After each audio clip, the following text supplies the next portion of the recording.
It might not be the worst episode of the series, but it's certainly got one of the worst titles. Welcome back, guys, to Fog Entertainment. We are here to review Sons of Anarchy, Season 3, Episode 5, and this one is called Turning and Turning. And before we get into the review, before we get into the facts, before we get into the MVP or quote of the episode, let's just address this episode title for a minute. This is absolute garbage. Using the same word twice in a title with an "and" in the middle, it's like, what were they going for here? Turning and turning? Explain. Yeah, it doesn't actually...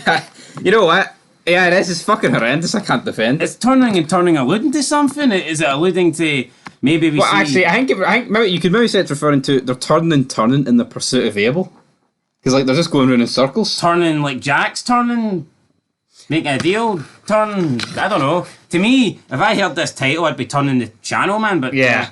Thankfully, though, there's good stuff in the episode. No, it was a good episode, just a shit title. Shite title there. Anyway, 3 facts. First appearance of Lumpy's gym, and therefore Lumpy. Lumpy as well, the old Jew. Yep, Holocaust survivor. It's not safe being a Jew in Charmin. There's too many fucking Nazis and white guys, as Clay would say. Why didn't Did Bobby go to Lumpy? Was it Bobby that went? It was Tig, it was Juice, and it was... I think it was Bobby. Happy, I think. No, it was Bobby, because there were 2 people doing talking to Lumpy. Well, I don't think Bobby's fat ass has been doing much boxing. But anyway, he's a Jew, man. They could have talked. Who, Bobby is? Yeah. You don't know Bobby's a Jew? No. What? Where the fuck are you been? I'm surprised Clay didn't step down and make him press. Anyway, let's talk about fact number 2. Reveal of Tara being pregnant. So wait, no, hold on. Forget about Tara being pregnant. How come not Darby's never brought this up then? When they've been having meets, how come he's never had a sly dig? How come he's never had a sly dig at Bobby? Because it's been mentioned loads of times by Bobby. Not remember. Sure, he did the har mitzvahs, the bar mitzvahs, or however you pronounce them. What? The Jewish offence. Sure, he had the wee Jewish hat on. He put Dan Elvis. Can't that have been him pretending to be a Jew? No. Are you 100? Would you bet your life? Yes. Would you? When Bobby dies, spoiler alert, they're going through. Oh, we can't be saying that. If Bobby dies. No, right, but this no. Seeing they're going through all the accounting stuff, Tig goes to Jibs. He goes, "Fuck, we need another old Jew to do all this accounting work." Jesus Christ, I don't get Tig banned. Can you say that shit? That's what he said. I just think it's weird that Darby... I think he was secretary counting all the money. Come on, do the fucking math. Play the game. That's actually a good point. Unless you figured it. Wow, when you put it like that, I mean, it does make a lot of sense now. But I'm just surprised we've never seen Darby, like, make a couple of, like, evil jabs or digs at him, you know? Like, I'm surprised Darby never referenced that or brought it up. Exactly. Right, anyway, Tara, pregnant. First reveal. She's pregnant. Gemma just reveals it. Tara wasn't ready to discuss it, but Gemma was, so just like, how long have you been pregnant? It's like, Gemma knows everything. It's kind of annoying, to be honest. She knew last episode, but she didn't reveal it to here. See, the more times I watch Sons, the more I kind of sympathise a bit more with Gemma. I think my first watch through, I hate her. I think every time I watch it, I hate her less. Still a bit of an arsehole. Like, was justified, I think, questioning Tara's loyalty, I think, in this episode a wee bit. Yeah, because we can see Tara's a woman or whatever, but I'm not buying that. I think it's Gemma's there, man.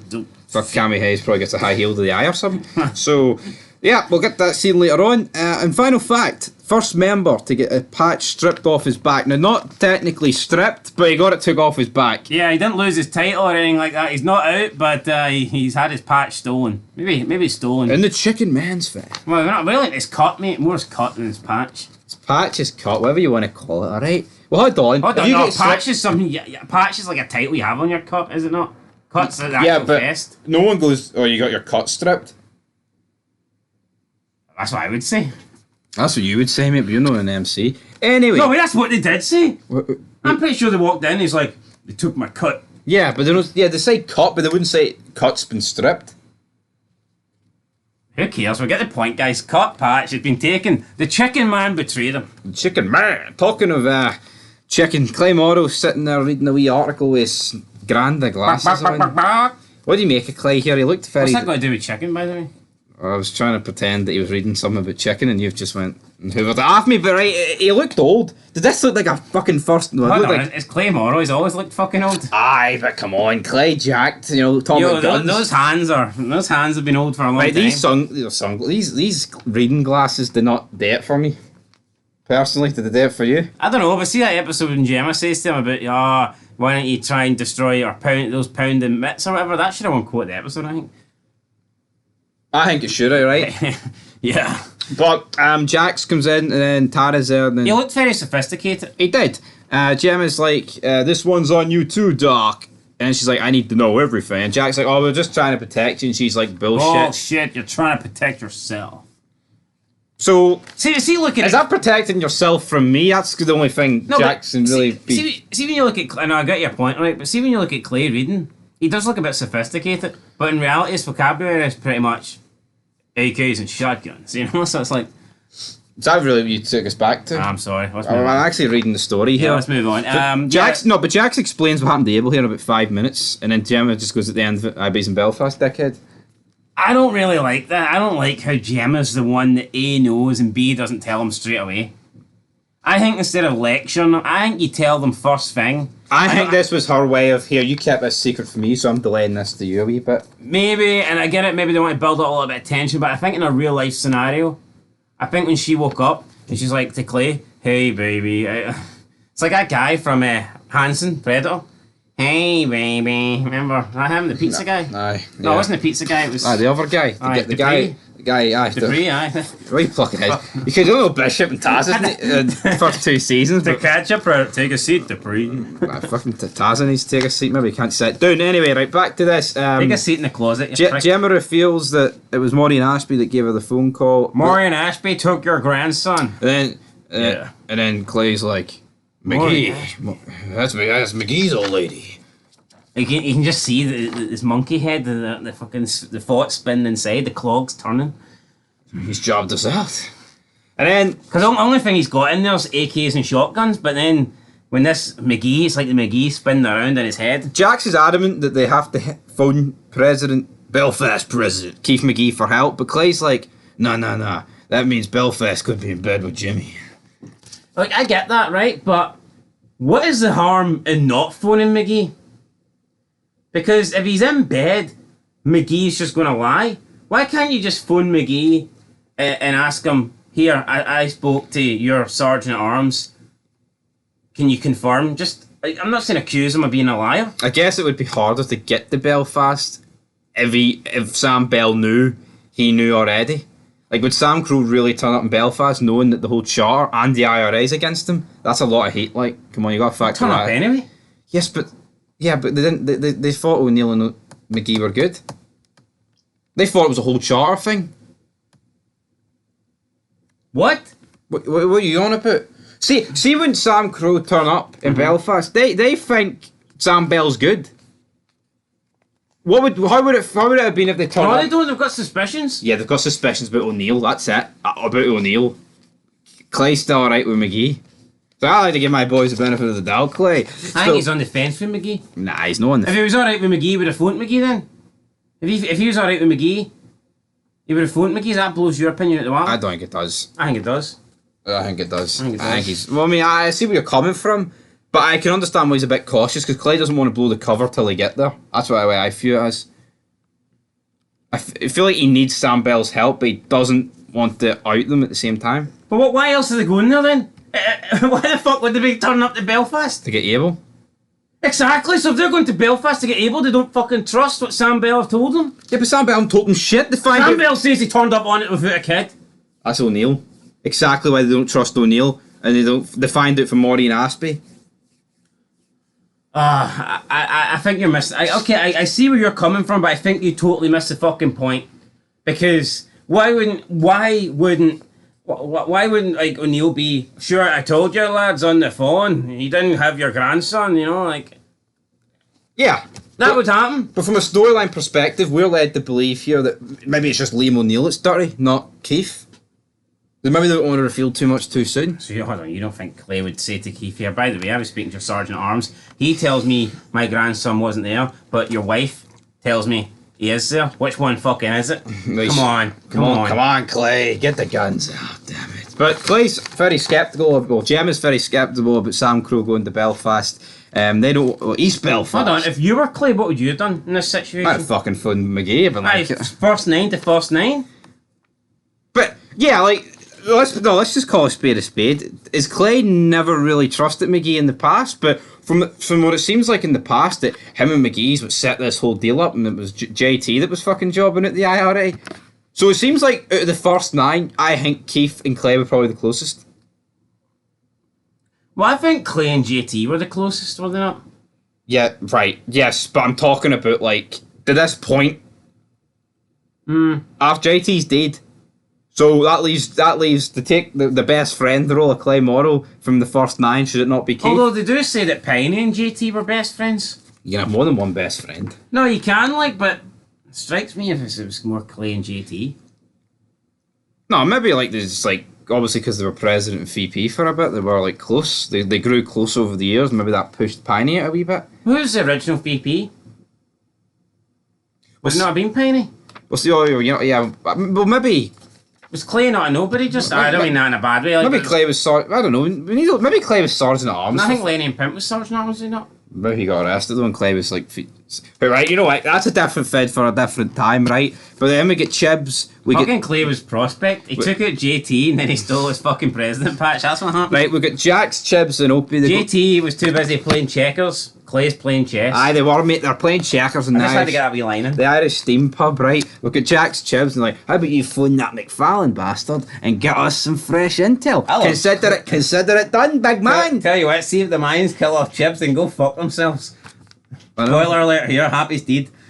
Jack says though, if he gets any more lies for the IRA, he's going to find Jimmy, batter him, and then he's going to let Chibs cut him from ear to ear. To which, big match. Whatever his Luke Moran. I know second. Luke Moran says, "Don't get hypothetical, boys. We know that's not going to happen." But he seems to have this like. This to me was more of a. Here, I know we're bullshitting you, but you can do fuck all about it. You know what? He seemed too confident, in my opinion, for a guy that only had one person as backup. Yeah. Like, I know you could argue he's in the Irish bar, like, but... Not exactly. We've got Unser. Jack's making all these threats, and I think this Mullet guy was being a little bit too cocky. Yeah, I know. I mean, Jax is literally just threatening. He played it cool, but I'd say almost too cool. Right, Unser shows up, basically says here that he's not going to be able to run interference for the MC. So weird about his uniform. Clay's like, what do you mean? He's like, too much heat, and then walks out. It's like, what the fuck, I didn't like this scene. Unless he can specifically go into something he can't help them with, I don't think this is a good scene. Basically, he was just saying, look, Town's a little bit pissed off me, so I can't do you any more favours. Yeah, it's almost like what favours are they asking for at the moment? I feel like if there was something they needed and only Unser could do it, and then he's saying that he can't do it, that would have been better, but it kind of just felt a bit filler to me. And I'm fair, because I bashed mine, so I'm going to bash this. I don't think this was necessary. I wouldn't say it's filler, it's out of place. It's almost like they filmed this for when he knows they're going to Belfast, and he's like, here, I can't help you with that. At the timing of it, I just felt like it didn't need to be here. Yeah, no, I agree, but this is what's here, right? We've got Jax, he phones the Belfast Marine store, but who answers? Trinity. How the fuck do I know you're some bill collector? Jackson, even though I don't know your name yet, it's like, just tell your ma that someone from Charming, mother to mother, wants a little talk. So yeah, this is I know what it means. It's the first conversation that the brother and sister have. It's weird that like Trinity is Jax's sister, because let's be real, it's not fucking mentioned after season 3, really. Yeah, she never gets another mention. Nothing really. Like, could they have had a holiday or something in Charming in later seasons? Come to visit. A holiday? I mean, I guess I could. But no, but that like we bury. I wouldn't want that, because to me, spending an episode on Trinity would not. No, I wouldn't want that either. Like, but it does feel weird that Jax has got a half sister. She could have been at Jackson Tara's wedding was at Diosa. Or Nero's fucking... Yeah, so it's not even like she could have showed up to the wedding or something. I don't know. Because it was like fucking made within 6 hours, that's why you dick. Oh, true. 6 hours, like 2 minutes. But you get my point. I think considering she is Jax's sister, it's a bit weird that... Even when he's... Even like... I know you could argue it'd be really, really fucking forced and random, but even maybe like a quick phone call in the finale where he kills him... And I know I would be at a place, and I'm not saying I'd want that, because I don't think you should be dedicating any time to Trinity in the end episode. But it's like, you never get... Unless, like, in season 3, we're supposed to believe that Jax is like, look, we might be related, but it's best if we just go our separate ways. I never got that feeling. Or do you think maybe that's what it was? Take care of my grandson, yeah? Do you think it was maybe just they were going to pretend that? Maybe you could have. I tell you what, would Maureen and Trinity not been a good option to send Abel and Thomas if you didn't have Nero and Wendy? I could have done that. Could have done that, but who knows? But a decent introduction between these two. We then have a deal in the Chicken Man's van, where it just walks in. The Chicken Man's like, "Juan Carlos, could you jump in the back of my van, amigo?" This gets me very conspicuous here. And Carlos gets Kentucky Fried. Yes, Chicken Man. He jumps in. He sees Salazar and there's like two other Calaveras. He like gets the Calaveras hopped on happy like he was a lawnmower, and then proceeded to pound him. Yeah. It was good. The grass got fucking cut. His mohawk got trimmed. Alright, T.O. then tells Clay about the Mayans' heroin operation. Oh yeah! So Jax and some of the guys head to check it out. At this point, I think you've got Tig, because they don't know him, so may as well use him to go here. You've got Tig, you've got Jax, Opie, and Chucky. They've took Chucky! Chucky's needed. What did you make of the Chucky and Tig scene when they bust in here? It's funny. It's happy with Chucky with his Mexican. Hola, ho, hey, ha. He's like, what do you want me to do? Act Mexican. And then they get the wee Mexican tune. You should have hit him with a lawnmower. I should have. Burrito in one hand. Right, mate, the fucking lawnmower jokes are getting a wee bit old here, alright? What do you call those hats? Sombreros. Aye, where are they? It's like fucking tequila. Don't any more stereotypes swung in there? Mexican flag. Arriba. This was funny, right? Also, it helps. Watching Canelo Alvarez on his phone boxing. It was pretty good though, while Rey Mysterio or something, right? Anyway, even though I don't give a fuck, right? This is Hold on. Canelo's fucking huge in Mexico. Rey Mysterio would be pretty big too. I know, but it's not on the scale of Canelo. Anyway, Tig takes a picture. Cinco de Mayo! He takes pictures of the log, the delivery log, so obviously now they've figured out what they're doing, and they'll be able to get this info back with it. Do you know things a bit weird though whenever you see like shows back here using like really shit phones? Although back then that's probably a good phone for The Tig. flip phones are cool though. No, they are cool, but I just think it's weird when you see them using flip. I just don't really associate flip phones with like taking pictures. It's funny, you go through The Sopranos where we're using payphones, then it's flip phones, now it's Androids and like all that shit, so iPhones. Then we cut back to the hospital, St. Thomas, we get Juice, he's like, they took my cut. And then like, you've seen this like had an effect on Piney and Claire, they were like, what? Maybe it was like the high ranking, like, you let those little bastards take his cut? Yeah, the MC that Clay does not recognise took his fucking cut. I don't recognise your bullshit MC. Disgrace. Absolute disgrace. McGee then turns up at Marine's shop and he like wraps the door like a fucking prospect, mate. You're president. Put the door off the hinges. What are you waiting? Tackle it, like, get the shotgun. He's like, I'm looking for your man. And she's like, McGee, who would my ma be calling and charming? Oh, well, it's the Redwood Originals, lassie. Oh, fucking put them over then, even though he's in bed with Jimmy, the little bastard. Make him look strong. I like McGee. He should have got fucking more scenes. Aye. I don't know, obviously, like, they do extended episodes, like, on the DVDs. Do you think they maybe got extended scenes? Aye, but probably not McGee, like. I know. Maybe probably like a shitey scene of Jax walking around Belfast or something. Yeah, we then get Jax on the phone to Marine, and she confirms that Abel is in Belfast because she talks about the scar on his stomach and then also the hat he was wearing. Well, she confirms that with Gemma.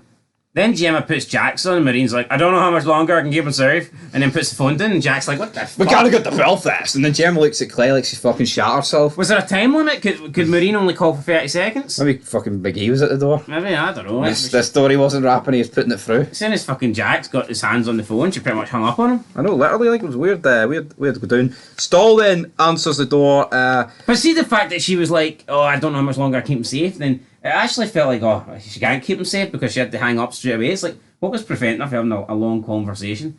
Or do you think they wanted to try and make it urgent and that's why the phone call pretty much just abruptly ended?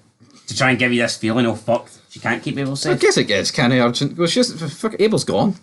She hasn't held Abel in like 4 episodes at this point. So, anyway, Stall walks into the room with basically... What's she on about? I don't know how much longer I can keep him safe. She ain't really doing anything, is she? True. I'll let you have that one. Stall walks into the room. We've basically got the 3 of them burying Stall. And I'm in the room, kids. And then Jax with a shite reply, I wish you weren't. Yeah, we wish you... I mean, what is this, fucking kindergarten, mate? I'd expect that kind of joke. I'd expect that reply for Abel. What is stopping Clay and Jax from staying in this room? They can't just leave very easily. I think it's because she's making a federal deal with Gemma, and it's like you can't. Has to be a confidential thing. Confidential, fair enough. But she makes Gemma cry here. We won't want that heart getting all skippy now, would we? And then, yeah, so the deal that Gemma made just fell through because she didn't show up in time. Surely that wouldn't be legit. I think that's just stall fucking... Aye. Maybe not bending the truth, but like, just changing the rules as she goes along. Because obviously, like, she just makes these shady deals. Rule changer. Turns out, though, she's driving a shite car that's got her own license plate, which Jax takes down. We're probably sitting at this point, why the hell is this going on? We then have... the return of Luke Moran. He's back. 2 appearances in one episode. Big Luke. And then his British Land Rover does not start. And he's like, piece of British trash. Check the battery. And then the battery gets checked. Get that battery checked. Jax with the pistol right to the back of the dome. He then pulls Luke out the car. He's like, your boss lied about my son. He's like, I swear, Jax, we don't. And then he's like, well, I do. And then, oh, fuck, Jax, no! You can't kill me, Jackson! You didn't know what my name was the last episode, Jackie boy!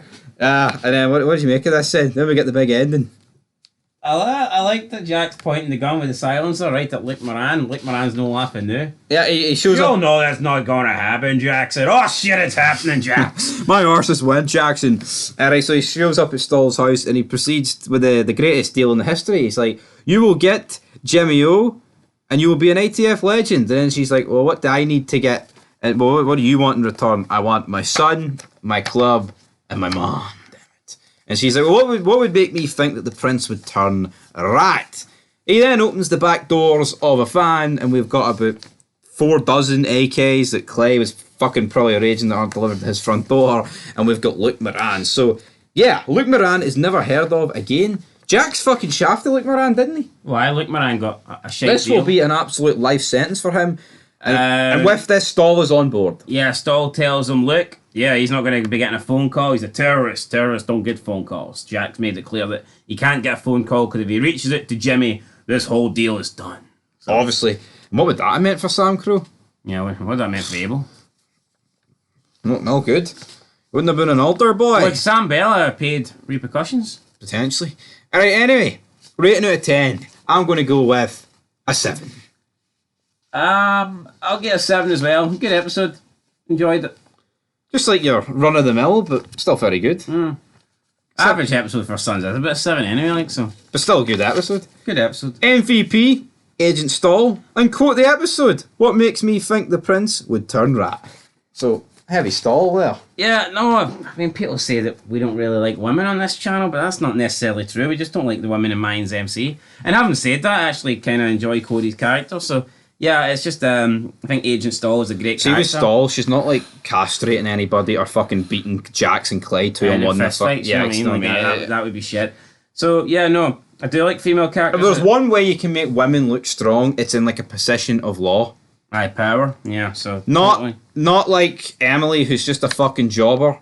Or the Broken Saints, who really don't even have a proper charter. It's just some bullshit club, and they're talking down to Easy as if Easy couldn't just whip out a gun and shoot them all. So, yeah, no, I really enjoy Agent Stall. Gets the MVP, gets the quote of the episode, and she must be high up the list here. We are keeping track of that, guys, and we'll probably reveal it maybe happy after season 3. That's when Act 1's done, so I will reveal it. We'll reveal it halfway. Yeah, we'll reveal it after season 3, and yeah, I expect Clay's probably leading the way in both of them, but I think Agent Stall might be competing for second, because... Might be. No, I think Chibs and Clay are joint on quotes after season 2. Ooh, well, there you go. There you You go. here first, guys. Little spoiler. Anyway, 7 out of 10. Spoiler. Let's go, guys. 7 out of 10.